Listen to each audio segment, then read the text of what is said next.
예, 어제 정부가 그동안 경기도와 서울시가 계속 권고를 했었는데 신종 코로나 바이러스 이 감염증 확산을 억제하기 위해서 종교시설, 그다음에 실내체육시설, 유흥시설 이런 곳은 앞으로 15일간 운영을 중지해달라 이런 권고를 했습니다. 그리고 이것을 어길 시에 행정명령을 내리고 또 이것으로 인해서 확진자가 발생하게 되면 구상권을 청구하겠다 이런 경고를 했습니다. 요즘 문자 메시지로도 이 경고 문자가 계속해서 옵니다. 마스크 착용과 손 씻기에 대한 그런 주의사항도 계속 전달되고 있고 또 확진자 명단이나 동선에 대해서도 계속 공지하면서 경고를 하고 있습니다. 오늘 설교 제목이 경고입니다. 근래 우리의 삶에 이 경고라는 말이 자주 들려지고 있는 것 같습니다. 경고는 위험을 없애기 위해서, 불행한 일을 방지하기 위해서 하는 것이죠. 그제 이제 집에서 나오는데 카페에 나오려고 집에서 나오는데 이제 형님하고 만나는 시간이 이제 같이 차를 타고 오니까 근데 우물쭈물하다가 조금 늦었어요. 이게 현관문을 열고 이렇게 밑을 보니까 벌써 형님 차는 있고 그래서 막 서둘러서 막 이렇게 내려왔는데 엘리베이터에서 뛰쳐나와가지고 계단을 뛰쳐내려갔는데 계단 밑에서 개가 엄청 막 짖으면서 막 죽일 듯이 달려드는 거예요. 근데 그 상황이 겁났던 게 그 개가 달려드는 것보다 더 겁났던 게 그 개가 하고 있는 마스크, 이 입마개인데 철망으로 아주 굵은 철망으로 이렇게 돼 있는 입마개를 이렇게 씌운 개였는데 그 개가 막 달려들려고 하고 주인은 막 거의 끌려가면서 이걸 막 개를 잡아당기고 있는. 입마개가 튼튼하니까 안전하겠다 이런 생각보다 야, 저 입마개를 저렇게 한 거 보니까 저 개에 물리면 큰일 나겠다. 저 얼마나 저 개가 물리면 위험하기에 이렇게 강력한 입마개를 했나 그런 생각이 들었습니다. 그래서 뛰지도 못하고 슬그머니 저는 아주 신속하게 그 자리를 빠져나왔습니다. 오늘 저희가 경고에 대해서 말씀을 나누려고 합니다. 오늘 이 말씀을 통해서 우리가 진정 위험을 피하고 안정되고 복된 행복의 길을 갈 수 있는 그런 은혜의 시간이 되었으면 좋겠습니다. 지난주 우리는 이 형상이 없으신 하나님에 대해서 나눴습니다. 형상이 없으신 하나님을 형상을 만들어서 섬기는 것은 우상을 숭배하는 것이고 그리고 그것은 가장 복된 존재로 지음을 받은 인간이 가장 비참한 존재로 우리가 다스리도록 한 존재를 오히려 섬기는 그런 비참한 존재로 전락해버리고 마는 것이라는 것을 배웠습니다. 하나님은 형상이 없으신 분이십니다. 영이신 분이시죠. 묵시의 세계에 계십니다. 그래서 하나님은 피조 세계, 이 시간과 공간을 늘 초월해 계십니다. 그런데 이 성경은 형상이 없으신 하나님께서 자기의 형상을 따라 사람을 지었다 이렇게 말씀합니다. 그리고 여기에서 이 하나님의 형상이라는 것이 사람으로 하여금 하나님을 인식하고 하나님과 교제할 수 있는 그러한 품성, 하나님의 품성으로 지으신 것이라고 그렇게 또 말씀을 드렸습니다. 그리고 이 하나님과 인격적인 관계를 이루는 이 핵심이 바로 언약입니다. 언약. 하나님은 당신의 형상대로 창조하신 인간과 인격적인 교제를 하시기 위해서 언약을 맺으십니다. 성경의 이 창조 기사는 창세전 이미 세워진 하나님의 작정과 계획과 목적을 처음으로 계시합니다. 바로 삼위 하나님께서 그 삼위 하나님이 이루고 계셨던 거룩과 기쁨과 안식의 나라, 그 하나님 나라를 어떤 한 무리와 함께 공유하시기 위해서 창조를 해나가시는 그러한 내용입니다.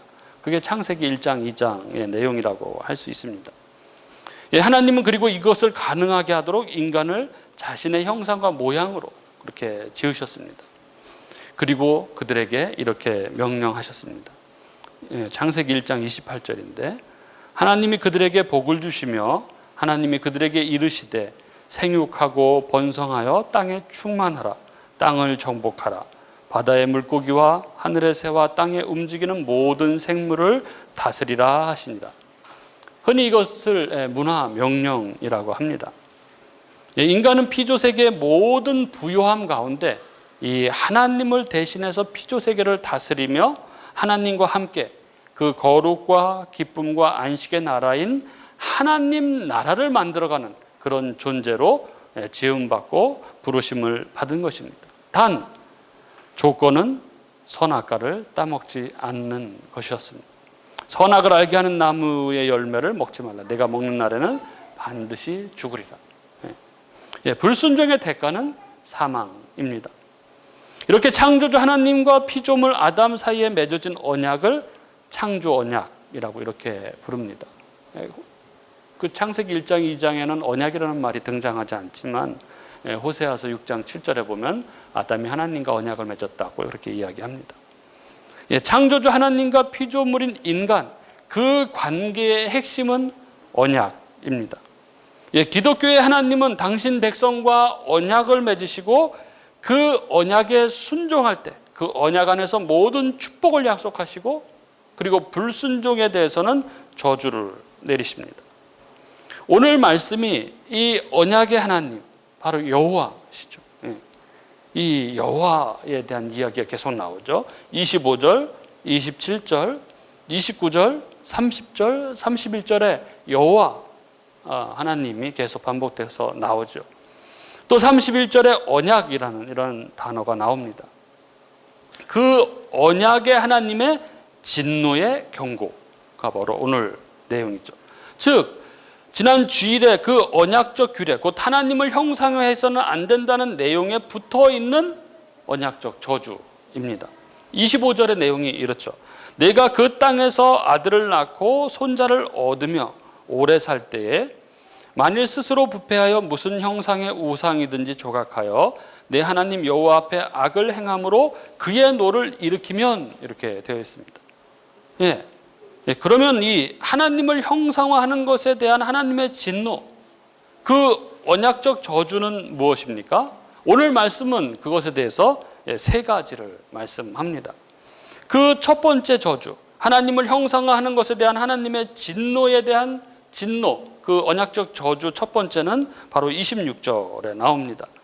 내가 오늘 천지를 불러 증거를 삼노니 너희가 요단을 건너가서 얻는 땅에서 속히 망할 것이다. 너희가 거기서 너희의 날이 길지 못하고 전멸될 것입니다. 너희가 약속의 땅에서 속히 망할 것이다 라는 것입니다. 너희의 날이 길지 못하고 전멸될 것이다. 속히 망할 것이다. 원래 언약 안에 있는 하나님의 백성은 약속의 땅에서 오랫동안 장구하게 사는 것입니다. 아담이 에덴에서 영구히 살 것이 그에게 주어진 축복이었듯이 약속의 땅에 들어간 이스라엘에게도 이것은 마찬가지입니다. 하나님 나라에서 영원히 사는 것입니다. 그래서 성경의 여기저기에서 언약 안에 있는 이스라엘에게 이 축복을 선포합니다. 대표적으로 이 뒤에서 신명기 11장 8절 9절을 제가 읽어드리겠습니다. 그러므로 너희는 내가 오늘 너희에게 명하는 모든 명령을 지키라. 그리하면 너희가 강성할 것이요 너희가 건너가 차지할 땅에 들어가서 그것을 차지할 것이며 또 여호와께서 너희의 조상들에게 맹세하여 그들과 그들의 후손에게 주리라고 하신 땅, 곧 젖과 꿀이 흐르는 땅에서 너희의 날이 장구하리라. 그런데 말씀에 불순종하면, 언약을 배반하면 어떻게 됩니까?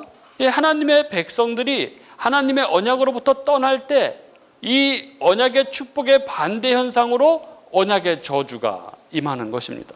속히 망하게 될 것입니다. 오래 지나지 않아서 전멸될 것이다. 이렇게 말씀합니다. 망하는 것이 최고의 저주죠. 망한다는 것은 끊어진다는 것입니다. 없어진다는 것입니다. 하나님의 은혜와 영광과 아무 관계가 없는 존재가 되어버리는 것이죠.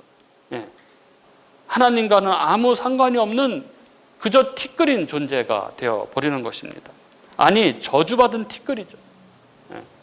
하나님의 진노 아래에 있는 티끌이 되고 마는 것입니다. 그리고 하나님을 형성하는 것에 대한 하나님의 진노, 그 언약적 저주의 두 번째가 27절에 나옵니다.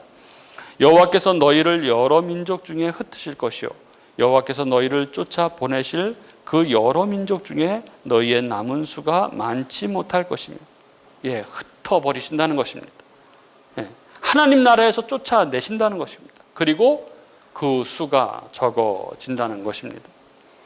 성경에서 번성하는 것은 전통적으로 하나님의 축복입니다. 하나님께서는 사람을 처음 창조하셨을 때 그들에게 번성하는 축복을 주셨죠. 그리고 아브라함에게 반복해서 해주신 약속의 가장 두드러진 것이 내 자손이 별과 같이 바다의 모래같이 많아질 것이다 라는 축복이었습니다. 그래서 야곱의 가족 70명이 애굽에서 크게 번성한 것은 이 아브라함에게 주신 축복의 성취인 것이죠. 그리고 오늘 본문 바로 뒤 신명기 6장에서도 언약의 복으로 젖과 꿀이 흐르는 땅에서 내가 크게 번성하리라, 이런 말씀이 나옵니다. 하지만 그들이 언약에 신실하지 못할 때, 하나님을 빚어 우상의 형상으로 만들 때, 그때 그들에게 하나님이 흩으시고 그들의 수요가 적어지는 저주가 임할 것임을 경고합니다. 그리고 이것은 실제로 이스라엘 역사 가운데 나타납니다. 하나님을 떠나서 우상을 숭배하던 이 이스라엘은, 이 남유다는 바벨론으로 포로로 끌려가고, 그 이전에 북이스라엘은 아수르의 포로로 끌려가서 이방 민족 가운데 흩어지고 섞여지는 그런 처지가 되었습니다. 그리고 세 번째, 하나님의 언약 백성이 하나님의 말씀에 불순종하면 그 언약을 배반할 때 나타나는 언약적 저주가 바로 우상 숭배입니다. 28절에 이렇게 나와 있죠. 너희는 거기서 사람의 손으로 만든 바 보지도 못하며 듣지도 못하며 먹지도 못하며 냄새도 맡지 못하는 목석의 신들을 섬기리라. 참 희한하죠. 언약적 저주의 원인이 우상 숭배인데 그 저주의 결과물도 우상 숭배입니다. 즉 우상 숭배 때문에 그 언약적 저주를 받았는데 그 저주로 주어지는 벌이 바로 우상 숭배입니다. 우리가 지난주에 나눈 것처럼 우리가 형상이 없으신 하나님을 형상을 만들어서 우상 숭배할 때 나타나는 그 현상은 만물의 주인으로 지어진 인간이, 사람이 자신의 다스림을 받아야 할 만물을 도리어 섬기게 되는 그런 역전 현상이 발생하는 것을 보았습니다. 즉 하나님을 섬기지 않을 때 인간 존재는 비참의 나락으로 떨어지게 됩니다. 이것은 일면 우리가 하나님을 섬기고 있는 것 자체가 하나님께서 주신 큰 복이라는 사실을 말해줍니다.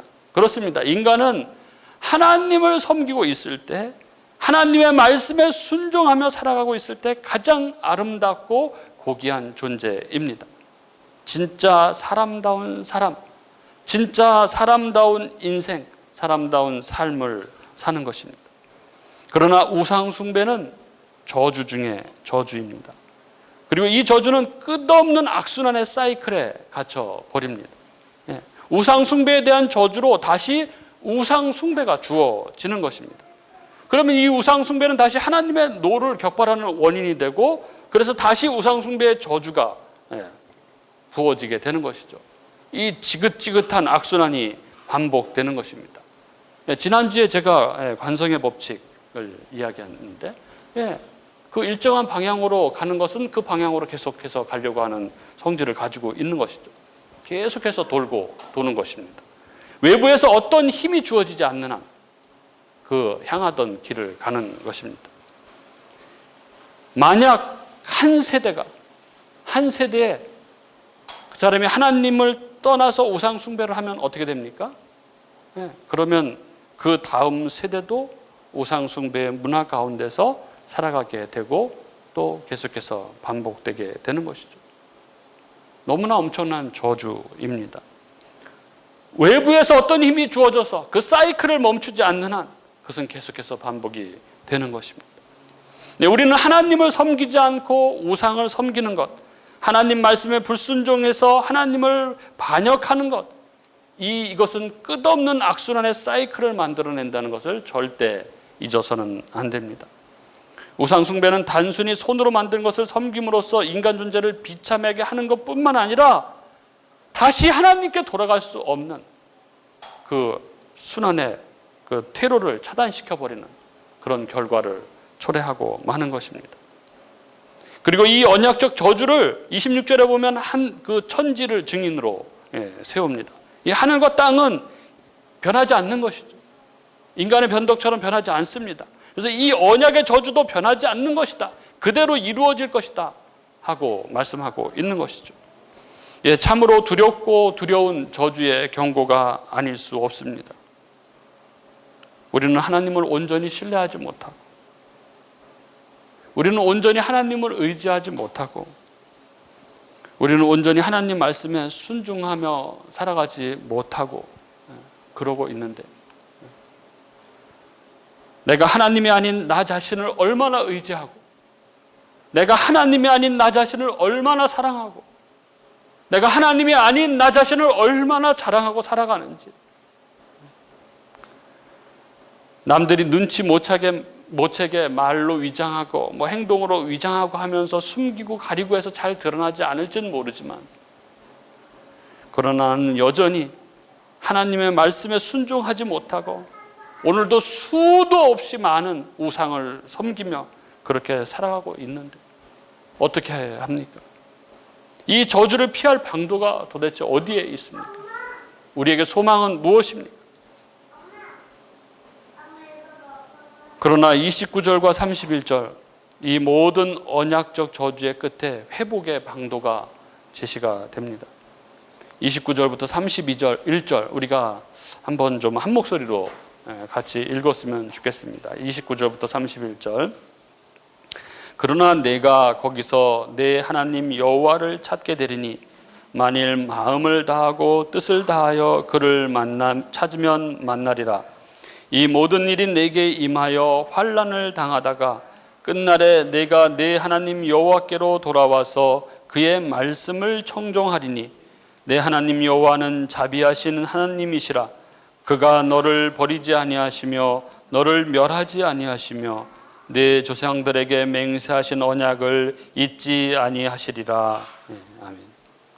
여기 이스라엘의 회복을 이야기하고 있는 이 말씀을 얼핏 보면 그 이스라엘의 이 회개를 근거로 이루어지는 것 같은 어떤 이런 뉘앙스가 느껴집니다. 그렇지 않습니까? 저만 그렇습니까? 그러나 본문을 자세히 읽어보면 이 이스라엘의 회복은 이스라엘에게 있지 않고 하나님께 있다는 것을 우리는 보게 됩니다. 원어로 보면 이게 더 분명하죠. 30절을 보십시오. 회복은 단순히 내가 이렇게 회개하게 된다면 이라는 이런 형식으로 되어 있지 않습니다. 30절 말씀은 우리에게 이 모든 일이 내게 임하여 환난을 당하다가 끝날에 내가 내 하나님 여호와께로 돌아와서 그의 말씀을 청종할 것이다 이렇게 말씀합니다. 내가 돌아와서 그 말씀을 청종할 것이다. 29절에도 내가 거기서 내 하나님 여호와를 찾게 될 것이다. 이것은 하나님의 강력한 의지를 나타내고 있습니다. 즉 하나님께서 그들을 되돌이키실 것이라는 말씀입니다. 분명 저주는 저희가 잘못해서 일어난 일이지만 회복은 하나님께서 하신다는 것입니다. 왜 그렇습니까?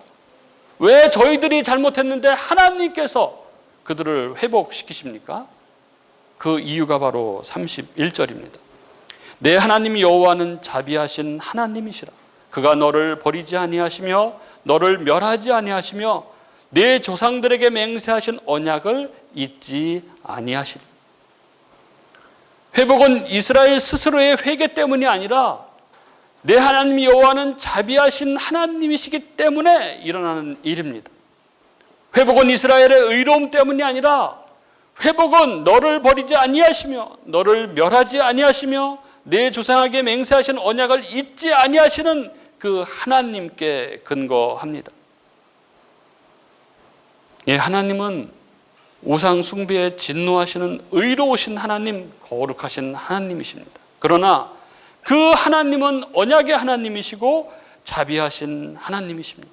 버리지도 아니하시고 멸하지도 아니하시고 우리에게 하신 그 약속을, 그 언약을 반드시 이루어 가시는 그 하나님이십니다. 그래서 창조 언약 안에서 하나님 나라의 모든 복락을 허락하신 하나님께서는 그 언약을 배반함으로 언약적 저주, 네가 먹는 날에는 반드시 죽으리라, 그 죽음이 내려진 그 아담에게 원시복음, 이 아담 언약이라고 하죠. 여자의 후손을 통한 회복을 약속하십니다. 그리고 또 세상의 제약이 관영한 때에 노아에게, 또 그 이후 아브라함에게, 또 모세에게, 다윗에게 언약하시고 또 언약하십니다. 그리고 그 맹세하신 언약을 이루시기 위해서 새 언약을 약속하시죠. 내가 나의 법을 그들의 속에 두며 그 마음에 기록하여 나는 그들의 하나님이 되고 그들은 나의 백성이 될 것이다. 그리고 그 새 언약을 예수 안에서 이루시는 것입니다. 즉 예수 그리스도께서 우리를 대신해서 율법의 저주로 십자가에서 죽으시고 그리고 부활하신 후 그 모든 율법을 다 지켜서 의를 이루신 그분이 영으로 우리 안에 오셔서 우리에게 의를 전가해 주심으로 그 언약을 성취하시는 것입니다. 그분이 바로 언약의 하나님 여호와, 자비하신 하나님이십니다. 그 자비하신 하나님, 그 하나님은 또한 진노하시는 하나님이십니다. 불의에 대하여, 불순종에 대하여, 우상 숭배에 대하여, 악에 대하여 변함없는 진노를 보이십니다. 오늘 말씀에도 25절에 무슨 형상의 우상이든지 조각하여 내 하나님 여호와 앞에 악을 행함으로 그의 노를 일으키면, 자비로우신 우리 하나님께서는 당신의 사랑하는 백성이 망가지는 것, 즉 망해가는 것에 대해서 분노하십니다. 진노하십니다. 마치 부모가 사랑하는 자식이 망해가는 것을 눈뜨고 볼 수 없이 분노하는 것처럼 그렇습니다. 가장 사랑하는, 그래서 가장 행복하게 살기를 원하는 그 자식이 망가져 버린다면 어떻겠습니까? 하나님은 그 말씀에 순종함으로 그 언약 안에서 하나님이 주신 땅에서 하나님과 교제하며 하나님 나라의 모든 부요와 풍성함을 누리며 살아가며 번성하며 땅에 충만하여서 그렇게 살아가도록 창조된 존재, 그 사랑하는 자가 망하는 것에 진노하십니다. 요한복음 11장은 이 하나님을 묘사합니다.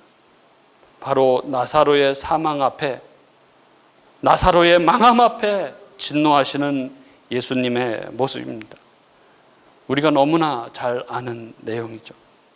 그 요한복음 11장 33절에 보시면 예수께서 그가 우는 것과, 마리아죠, 그리고 그와 함께 온 유대인들이 우는 것을 보시고, 나사로가 죽었기 때문에 그렇죠. 이미 죽어서 무덤에 있은 지 나흘이 되었습니다. 그들이 우시는 것을 보시고 비통히 여기시고 불쌍히 여기셨다 하는 말씀이 나옵니다. 예수님께서 나사로의 죽음 앞에서 가장 먼저 보이신 반응이 비통히 여기셨다, 그리고 불쌍히 여기셨다 하는 것입니다. 그리고 38절에 이 단어가 다시 나옵니다. 38절에 보면은 나사로의 무덤에 가시기 전에 사람들이 맹인의 눈을 뜨게 한 이 사람이 그 사람 나사로는 죽지 않게 할 수 없었느냐, 이렇게 하니까 다시 비통히 여기셨다, 이런 말씀이 나옵니다. 즉 나사로의 죽음 앞에 예수님께서 보이신 감정의 가장 중요한 요소가 바로 비통히 여기셨다입니다. 여기서 이 비통히 여기셨다는 이 헬라어는 매우 분노하다, 이런 뜻입니다. 이는 진노와 화로 부들부들 떠는 그 격렬한 진노를 의미하는 단어입니다. 사람들이 나사로의 죽음 앞에 울고 섰을 때 35절 말씀처럼 예수님께서는 눈물을 흘리셨습니다. 그러나 여기 예수님이 흘리신 눈물은 사람들이 그 죽음 앞에 어쩔 수 없어서 자기로서는 어떻게 할 방법이 없어서 흘리는 눈물과는 전혀 다른 것입니다. 예수님의 눈물은 죽음 앞에 어쩔 수 없어서 그 불가능과 무기력 때문에 흘리는 눈물이 아니었습니다. 예수님의 눈물은 분함에 가득 차서 흘리는 눈물, 분통이 터져서 흘리는 눈물이었습니다. 예수님은 분노하셨습니다. 그리고 불쌍히 여기셨습니다. 여기서 불쌍히 여기셨다는 말도 직역하면 자신을 뒤흔들었다, 감정이 격정적으로 흔들리며 괴로워하는 것을 의미하는 것입니다. 예수님께서 이 나사로의 죽음 앞에서 보이신 감정은 격렬한 분노와 손이 부들부들 떨리는 그러한 격정이었습니다. 왜 이렇게 되었는가? 왜 이렇게 될 수밖에 없었는가? 주님이 분통을 터뜨렸습니다. 이렇게 될 수밖에 없는 존재, 인생이 결국 이렇게 멸망할 수밖에 없는 것이었다. 우리 주님의 분노는 인생이 그 불순종으로 말미암아 필연적으로 겪을 수밖에 없는 그 절망, 멸망에 대한 창조자의 애끓는 분노, 그리고 슬픔이었습니다.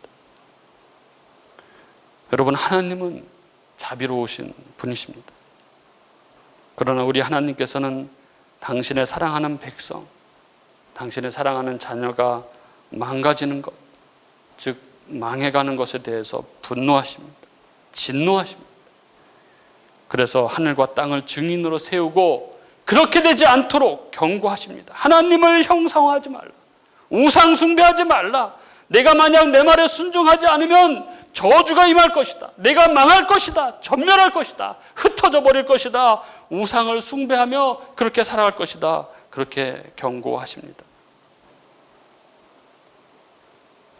코로나19로 인해서 많은 경고가 쏟아지고 있지만 진정 이 경고가 우리 마음에 진정한 경고로 들려질 수 있기를 바라겠습니다.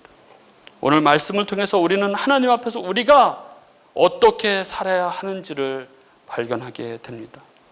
믿음을 따라서 언약하시는 하나님을 바라보며 우리 앞서 실패한 이스라엘의 모습을 바라보고 우리는 그 언약 안에서 하나님 말씀에 순종하며 그렇게 신실하게 살아갑시다.